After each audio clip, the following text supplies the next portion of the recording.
రాజకీయ పార్టీ అధినేత అయిన కోదండరాంను ఎమ్మెల్సీగా గవర్నర్ ఎలా ఆమోదించారని బీఆర్ఎస్ వర్కింగ్ ప్రెసిడెంట్ కేటీఆర్ ప్రశ్నించారు. గతంలో తాము ప్రతిపాదించిన శ్రవణ్ సత్యనారాయణను ఎమ్మెల్సీలుగా తిరస్కరించిన విషయాన్ని గుర్తు చేశారు. గవర్నర్ తమిళసై ప్రజలకు కాకుండా రేవంత్ రెడ్డికి జవాబుదారీగా వ్యవహరిస్తున్నారని ఆరోపించారు. కాంగ్రెస్ బీజేపీలదు ఫెవికాల్ బంధమన్నారు. ఒకేసారి జరగాల్సిన ఎమ్మెల్సీ ఉప ఎన్నికలు వేరువేరుగా జరిగాయని, రేవంత్ అమిత్ షాను కలిసిన తర్వాత ఇలాంటివి జరుగుతాయని కేటీఆర్ ఆరోపించారు.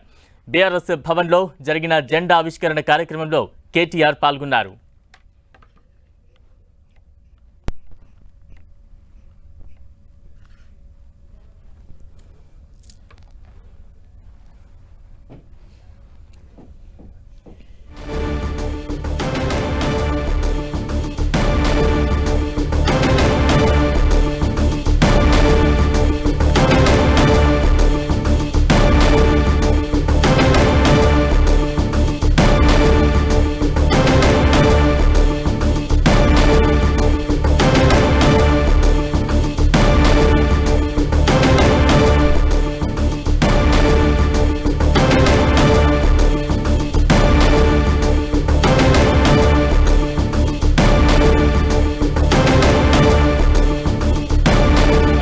కేవలం రేవంత్ రెడ్డికి కాదు.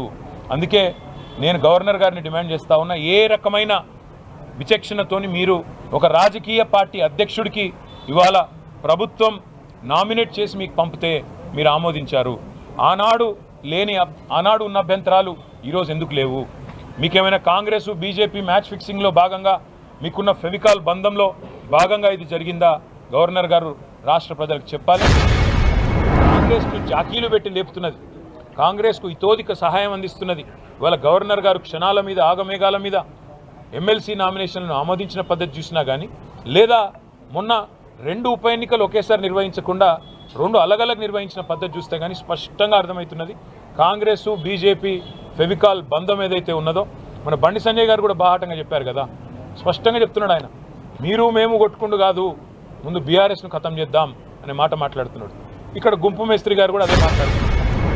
అది కూడా ఒకటే కోట, ఇద్దరు కూడా ఎన్నికైంది ఎమ్మెల్యేల కోటాలు, వేరు కేటగిరీలు కూడా కాదు. మరి ఉప ఎన్నికలు పెట్టాలా? ఉప ఎన్నికలు పెట్టాలి అంటే సహజంగా ఒకటే కోటా కాబట్టి, ఓటరు కూడా మళ్ళీ వారే కాబట్టి, మళ్ళీ ఎమ్మెల్యేలే కాబట్టి ఒకటే ఎన్నిక జరగాలి. ఉప ఎన్నికలు రెండింటికి ఒకేసారి ఉప ఎన్నికలు జరగాలి.